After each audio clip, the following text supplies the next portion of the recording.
ಈ ವಾರ ಕಳಪೆ ಚೈತ್ರ ಅವರು ನೀವು ಪಕ್ಷಪಾತಿ ಆದ್ರಿ ಅಂತ ಫೌಲ್ಗಳನ್ನ ನಾನು ಇದುವರೆಗೂ ಯಾವ ಆಟದಲ್ಲಿ ನೋಡಿಲ್ಲ. ಆಡಕ್ ಬರ್ದಿದ್ದವ್ರು ಉಸ್ತುವಾರಿಯಿಂದ ಸೋತೆ ಅಂತ ನಾನು ಹೇಳಲ್ಲ. ಹಿಂಗ್ ಮಾಡ್ಕೊಂಡ್ ಕಳಪೆ ಕೊಡುವಾಗ ಕಳಪೆ ಕೊಡಕ್ ಟಾರ್ಗೆಟ್ ಮಾಡಕ್ ನೀ ನಮ್ ದೊಡ್ಡಪ್ಪನ ಮಗಳ ಅತ್ತಿ ಮಗಳಲ್ಲ ಏನು ಕಳಪೆ ಬಂದು ಚೈತ್ರ. ಹಾಯ್ ಹಲೋ ನಮಸ್ಕಾರ, ಸ್ಮಾರ್ಟ್ ಸ್ಕ್ರೀನ್ ಯೂಟ್ಯೂಬ್ ಚಾನೆಲ್ಗೆ ಸ್ವಾಗತ. ನಾನು ಶ್ವೇತಾ ಕಲಕಣಿ. ಈ ವಾರದ ಹಲವು ಟಾಸ್ಕ್ಗಳಲ್ಲಿ ರಜತ ತಂಡ ಕೂದಲೆಳೆ ಅಂತರದಲ್ಲಿ ಸೋಲು ಕಾಣಲು ಚೈತ್ರ ಉಸ್ತುವಾರಿಯೇ ಕಾರಣ.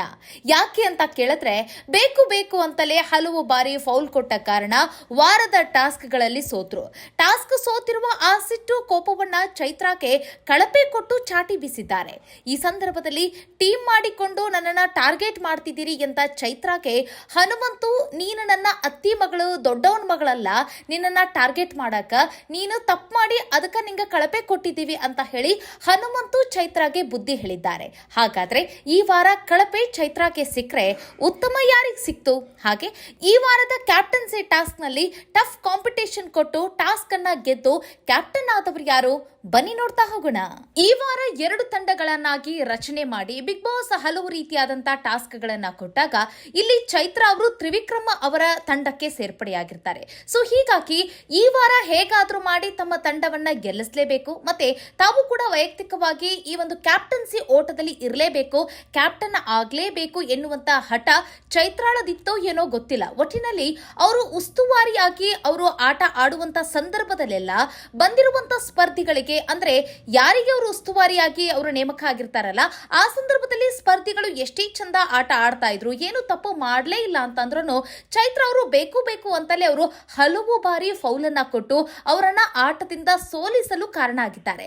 ಸೊ ಹೀಗಾಗಿ ಇಲ್ಲಿ ಹನುಮಂತ್ ಆಗಿರ್ಬೋದು, ಧನರಾಜ್ ಆಗಿರ್ಬೋದು, ರಜತ್ ಆಗಿರ್ಬೋದು, ಮತ್ತೆ ಐಶ್ವರ್ಯ ಮತ್ತೆ ಮೋಕ್ಷಿತಾ ಇವರೆಲ್ಲರಿಗೂ ಕೂಡ ಸಿಟ್ಟು ಸೆಡುವು ಬಂದ್ಬಿಟ್ಟಿದೆ. ಯಾಕೆ ಅಂತಂದ್ರೆ ಚೈತ್ರಾಳ ಈ ಒಂದು ಡ್ರಾಮಾದಿಂದಾಗಿ, ಚೈತ್ರಾಳ ಈ ಒಂದು ಮೋಸದ ಆಟದಿಂದಾಗಿ ನಾವೆಲ್ಲ ಈ ವಾರದ ಹಲವು ಟಾಸ್ಕ್ಗಳಲ್ಲಿ ಸೋಲನ್ನ ಕಾಣಬೇಕಲ್ಲ ಅಂತ ಹೇಳಿ ಅವರೆಲ್ಲರೂ ಬೇಜಾರಾಗಿದ್ದು ಕೂಡ ಉಂಟು.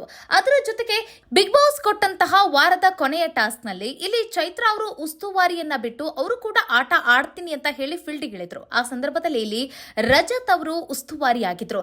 ಆದ್ರೆ ಚೈತ್ರ ಮಾಡಿದಂತೆ ಇಲ್ಲಿ ರಜತ್ ಅವರು ಅವ್ರಿಗೆ ತೊಂದರೆ ಕೊಡ್ಲಿಲ್ಲ, ಹಲವು ಬಾರಿ ಫೌಲ್ಗಳನ್ನ ಕೊಡ್ಲಿಲ್ಲ, ಫೌಲ್ ಅಲ್ಲ ಒಂದು ಬಾರಿಯೂ ಕೂಡ ಒಂದು ಫೌಲ್ ಅನ್ನು ಕೂಡ ಕೊಡ್ಲಿಲ್ಲ, ಅವ್ರಿಗೆ ಮೆಂಟಲಿ ಕೂಡ ಟಾರ್ಚರ್ ಮಾಡ್ಲಿಲ್ಲ, ಕಿರಿಕಿರಿಯನ್ನ ಮಾಡ್ಲಿಲ್ಲ. ಆದ್ರೂ ಸಹಿತ ಇಲ್ಲಿ ಚೈತ್ರಕ್ಕೆ ಒಂದು ಕಡೆಯಿಂದ ಇನ್ನೊಂದು ಕಡೆಗೆ ಬಾಲ್ ಅನ್ನ ಬ್ಯಾಲೆನ್ಸ್ ಮಾಡಕ್ಕೂ ಆಗ್ಲಿಲ್ಲ, ಅದನ್ನ ಪಾಸ್ ಮಾಡಕ್ಕೂ ಕೂಡ ಆಗ್ಲಿಲ್ಲ. ಸೊ ಅವರು ಮೆಂಟಲಿ ಕೂಡ ಅವರು ಕುಂದಿದ್ರು ಅಂತ ಹೇಳ್ಬೋದು, ಮತ್ತೆ ಫಿಸಿಕಲ್ ಆಗಿ ಅವತ್ತು ಅವ್ರಿಗೆ ಆಟ ಆಡ್ಲಿಕ್ಕೆ ಸಮರ್ಥರಾಗಿರ್ಲಿಲ್ಲ ಅಂತಾನು ಕೂಡ ಹೇಳ್ಬೋದು.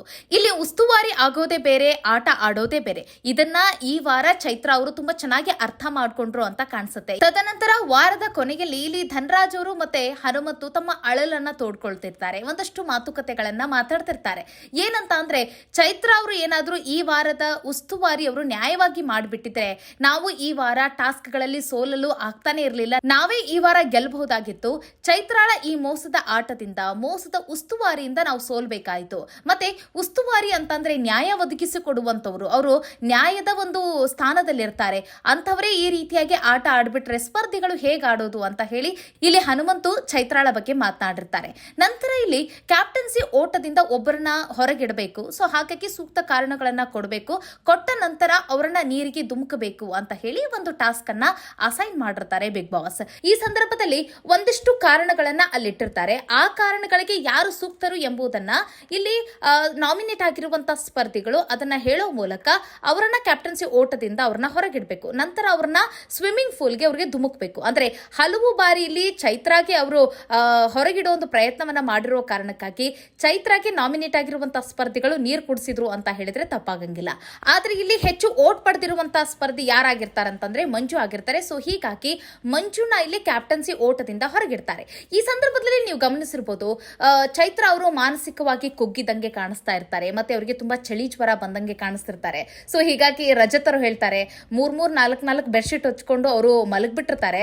ಸೊ ಆದ್ರೂ ಕೂಡ ಅವರು ಕ್ಯಾಪ್ಟನ್ಸಿ ಓಟಕ್ಕೆ ಅವರು ಬಂದು ಅವರು ಆಟವನ್ನ ಆಡ್ತಿರ್ತಾರೆ. ಅದು ನೀವು ಗಮನಿಸಬಹುದು, ಅಲ್ಲಿ ಎಲ್ಲರೂ ಕೂಡ ಬೇಗನೆ ಔಟ್ ಆಗ್ಬಿಡ್ತಾರೆ. ಆದ್ರೆ ಚೈತ್ರ ಮಾತ್ರ ಟಾಪ್ 3 ಅಲ್ಲಿ ಇರ್ತಾರೆ. ಅಂತಂದ್ರೆ ಭವ್ಯ ಮತ್ತೆ ಐಶ್ವರ್ಯ ಅವರು ಮತ್ತೆ ಚೈತ್ರ ಇವ್ರು ಮೂವರೇ ಇಲ್ಲಿ ಕೊನೆಯದಾಗಿ ಉಳಿತಿರ್ತಾರೆ. ಕೊನೆಯ ಹಂತದಲ್ಲಿ ಚೈತ್ರ ಅವರ ಕಾಲ್ ಬ್ಯಾಲೆನ್ಸ್ ತಪ್ಪಿರೋ ಕಾರಣಕ್ಕಾಗಿ ಅವರು ಆಟದಿಂದ ಅವರು ಔಟ್ ಆಗ್ತಾರೆ. ಗಮನಿಸಿ ನೀವು, ಇಷ್ಟೆಲ್ಲ ಡ್ರಾಮಾ ಮಾಡಬೇಕಾಗಿರೋ ಅವಶ್ಯಕತೆ ಇತ್ತಾ? ನಾನು ಆಟ ಆಡ್ತೀನಿ ಅಂತ ಹೇಳಿ ಎಲ್ಲರ ಮುಂದೆ ಅವರು ಚೆನ್ನಾಗಿರ್ಬೋದಾಗಿತ್ತು. ಆದ್ರೆ ನಾನು ಮಾನಸಿಕವಾಗಿ ಕುಗ್ಗೋಗ್ಬಿಟ್ಟಿದ್ದೀನಿ, ಅಳ್ತಾ ಇರುವಂತ ಕಾರಣ ಮತ್ತೆ ಅವರು ಮಲಗಿರುವಂತ ಕಾರಣ ಇದೆಲ್ಲವನ್ನು ಕೂಡ ಮನೆಯ ಸ್ಪರ್ಧಿಗಳೆಲ್ಲರೂ ಗಮನಿಸ್ತಾ ಇರ್ತಾರೆ. ಇದೆಲ್ಲವೂ ಕೂಡ ಡ್ರಾಮಾ ಅಂತ ಕಾಣಿಸ್ತಾ ಇರುತ್ತೆ. ಅದರ ಜೊತೆಗೆ ಇಲ್ಲಿ ಎಲ್ಲರೂ ಕೂಡ ಆಟ ಆಡಿರ್ತಾರೆ. ಅವ್ರು ಎಲ್ರಿಗೂ ಕೂಡ ಆಗದೆ ಇರುವಂತಹ ನೋವು ದುಃಖ ಇಲ್ಲಿ ಚೈತ್ರಾಗೆ ಯಾಕೆ ಇಷ್ಟೆಲ್ಲ ಆಯ್ತು ಗೊತ್ತಾಗ್ಲಿಲ್ಲ.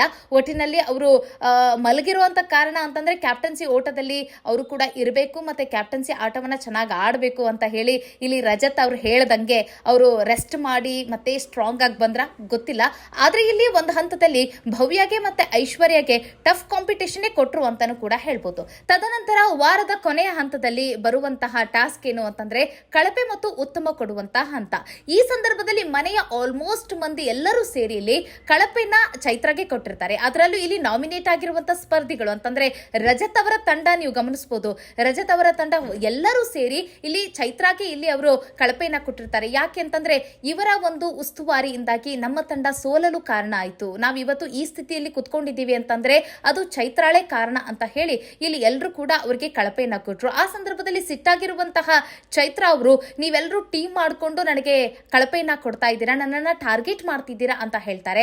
ಆ ಸಂದರ್ಭದಲ್ಲಿ ಹನುಮಂತ ಅವರಿಗೆ ಚಾಟಿ ಬೀಸ್ತಾರೆ, ನೀನು ನನ್ನ ಅತ್ತೆ ಮಗಳಲ್ಲ, ದೊಡ್ಡವನ ಮಗಳಲ್ಲ, ನಿನಗ ಟಾರ್ಗೆಟ್ ಮಾಡಿ ನಾವು ಕಳಪೆ ಕೊಡಾಕ, ನೀನು ಆಟದಲ್ಲಿ ತಪ್ಪು ಮಾಡಿ ಉಸ್ತುವಾರಿ ಮಾಡಿದ ತಪ್ಪೈತಿ, ಅದಕ್ಕಾಗಿ ನಿನಗ ಕಳಪೆ ಕೊಟ್ಟಿವಿ, ಬುದ್ಧಿ ಕಲೀಲಿ ಅಂತ ಹೇಳಿ ಇನ್ಮೇಲೆ ಬುದ್ಧಿ ಕಲಿ ಅಂತ ಹೇಳಿ ಹನುಮಂತು ಚೈತ್ರಾಗೆ ಕಳಪೆ ಕೊಟ್ಟು ಬುದ್ಧಿ ಕಲಿಸಿದ್ದಾರೆ. ತದನಂತರ ಇಲ್ಲಿ ನೀವು ರಜತ್ ಅವರನ್ನ ಗಮನಿಸಬಹುದು. ಇನ್ನು ಮುಂದೆ ನೀವೇನಾದ್ರೂ ಉಸ್ತುವಾರಿಯಾಗಿ ಆಡುವಂತ ಸಂದರ್ಭದಲ್ಲಿ ನಮ್ಮ ತಂಡ ಆಟದ ಮೊದಲೇ ನಿಮಗೆ ಎಲ್ಲರೂ ಕೂಡ ಕಾಲಿಗೆ ಬಿದ್ದು ನಿಮಗೆ ನಾವು ರಿಕ್ವೆಸ್ಟ್ ಅನ್ನ ಮಾಡ್ಕೊಂಡು ಬಿಡ್ತೀವಿ, ನ್ಯಾಯವಾಗಿ ಆಟ ಆಡಿ ಅಂತ ಹೇಳಿ ಅವರು ಕೈ ಮುಗಿತಾರೆ ಚೈತ್ರಾಗೆ. ನೋಡಿ, ಅರ್ಥ ಮಾಡ್ಕೊಳ್ಳಿ, ಚೈತ್ರಾಳ ಆ ಒಂದು ಉಸ್ತುವಾರಿಯಿಂದಾಗಿ ಎಷ್ಟೆಲ್ಲ ಗಲಿಬಿಲಿ ಆಗ್ಬಿಡ್ತು ಬಿಗ್ ಬಾಸ್ ಮನೆಯಲ್ಲಿ. ಮತ್ತೆ ಒಂದಷ್ಟು ಜನ ಆ ಕ್ಯಾಪ್ಟನ್ಸಿ ಓಟಕ್ಕೂ ಕೂಡ ಹೋಗದೆ ಇರುವಂತ ಕಾರಣ ಇಲ್ಲಿ ಚೈತ್ರಾಳೆ ತಂದ್ಬಿಟ್ಲು. ಸೊ ಹೀಗಾಗಿ ಚೈತ್ರ ಮೇಲೆ ಎಲ್ರಿಗೂ ಕೂಡ ಕೋಪ ಬಂದಿದೆ. ಸೊ ಹೀಗಾಗಿ ಎಲ್ಲರೂ ಸೇರಿ ಅವಳಿಗೆ ಕಳಪೆಯನ್ನ ಕೊಟ್ಟು ಕಳಪೆ ಇದಕ್ಕೆ ಕಳಿಸ್ಕೊಟ್ಟಿದ್ದಾರೆ. ಅದರ ನಂತರ ನೀವು ಗಮನಿಸಬಹುದು, ಸತತ 3 ವಾರಗಳಿಂದ ಇಲ್ಲಿ ಚೈತ್ರ ಅವರು ಕಳಪೆಯನ್ನ ಪಡಿತಾನೆ ಇದ್ದಾರೆ. ಕಳಪೆ ಒಂದು ರೀತಿ ಅವರಿಗೆ ಅವರ ಮನೆ ಅಂತೆಯೇ ಕಾಣಿಸ್ತಾ ಇದೆ ಏನೋ ಗೊತ್ತಾಗ್ತಾ ಇಲ್ಲ. ಒಟ್ಟಿನಲ್ಲಿ ವಾರದ ಅಂತ್ಯದಲ್ಲಿ ಕಳಪೆ ಸಿಗುತ್ತೆ, ಕಳಪೆ ರೂಮ್ಗೆ ಹೋಗುತ್ತು, ಒಂದು ದಿನ 24 ಅವರ್ಸ್ ಅವರು ಅಲ್ಲಿ ಇರುವಂತದ್ದು, ಜೀವನ ಮಾಡುವಂತದ್ದು, ಹೀಗೆ ಆಗ್ತಾ ಇದೆ. ಒಟ್ಟಿನಲ್ಲಿ ಸತತವಾಗಿ 3 ಬಾರಿ ಚೈತ್ರ ಅವರು ಕಳಪೆನ ಪಡೆದು ಹ್ಯಾಟ್ರಿಕ್ ಗೆಲುವನ್ನ ಸಾಧಿಸಿದ್ದಾರೆ ಅಂತ ಕೂಡ ಹೇಳ್ಬೋದು. ಪ್ರತಿ ವಾರವೂ ಕೂಡ ಅವ್ರಿಗೆ ಕಳಪೆ ಸಿಗ್ತಾ ಇದೆ, ಅವರೇ ಕಳಪೆ ಮನೆಗೆ ಹೋಗ್ತಾ ಇದ್ದಾರೆ. ನೋಡೋಣ ಮುಂದಿನ ವಾರ ಅವ್ರಿಗೇನೆ ಕಳಪೆ ಸಿಗುತ್ತಾ, ಮತ್ತೆ ಯಾರಿಗಾದ್ರೂ ಹೋಗುತ್ತಾ, ಮತ್ತೆ ಚೈತ್ರ ಮುಂದಿನ ವಾರದಿಂದ ಉಸ್ತುವಾರಿ ಆಗುವಾಗ ನ್ಯಾಯವಾಗಿ ಆಟವನ್ನ ಆಡೋದನ್ನ ಇನ್ ಮುಂದೆ ಆದ್ರೂ ಕಲಿತಾರಾ, ಕಾದ್ ನೋಡೋಣ ಅಂತ ಹೇಳ್ತಾ ಚೈತ್ರಾಳ ನಡೆಯ ಬಗ್ಗೆ ನಿಮಗೇನ್ ಅನಿಸ್ತು ಅನ್ನೋದನ್ನ ಕಾಮೆಂಟ್ ಮಾಡೋದನ್ನ ಮರಿಬೇಡಿ. ಹಾಗೆ ಎಲ್ಲರೂ ಸೇರಿ ಚೈತ್ರಾಗೆ ಕಳಪೆ ಕೊಟ್ಟಿದ್ದು ಏನ್ ಅನಿಸ್ತು ಅನ್ನೋದನ್ನ ಕಾಮೆಂಟ್ ಮಾಡೋದನ್ನ ಮರಿಬೇಡಿ. ಅದರ ಜೊತೆಗೆ ಈ ವಾರದ ಕ್ಯಾಪ್ಟನ್ ಯಾರು ಅಂತ ಕೇಳಿದ್ರೆ ಭವ್ಯ ಅವರು 2ನೇ ಬಾರಿ ಕ್ಯಾಪ್ಟನ್ ಆಗಿದ್ದಾರೆ. ಐಶ್ವರ್ಯನ ಸೋಲಿಸಿ ಅವರು ಕ್ಯಾಪ್ಟನ್ ಆಗಿದ್ದಾರೆ ಅಂತ ಹೇಳಿ ನಾವು ಪ್ರೋಮೋದಲ್ಲೇ ನೋಡಬಹುದು.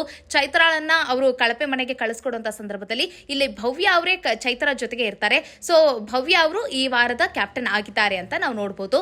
ಮತ್ತೆ ಇಲ್ಲಿ ಈ ವಾರದ ಉತ್ತಮ ಯಾರಿಗೆ ಸಿಕ್ಕಿರಬಹುದು ಅಂತ ಕೇಳಿದ್ರೆ ಆಲ್ಮೋಸ್ಟ್ ಭವ್ಯ ಅವರಿಗೆ ಈ ವಾರದ ಉತ್ತಮ ಸಿಕ್ಕಿರಬಹುದು ಅಂತ ಅನ್ಸುತ್ತೆ. ಕಾದ್ ನೋಡೋಣ ಯಾರಿಗೆ ಉತ್ತಮ ಸಿಕ್ಕಿರತ್ತೆ ಅಂತ. ನಿಮಗೇನ್ ಅನ್ಸುತ್ತೆ ಅನ್ನೋದನ್ನ ಕಾಮೆಂಟ್ ಮಾಡಿ, ಯಾರಿಗೆ ಸಿಕ್ಕಿರಬಹುದು ಉತ್ತಮ ಅನ್ನೋದನ್ನ. ಮುಂದಿನ ವಿಡಿಯೋದಲ್ಲಿ ಮತ್ತೊಂದು ವಿಚಾರದೊಂದಿಗೆ ಸಿಗೋಣ. ನಮಸ್ಕಾರ.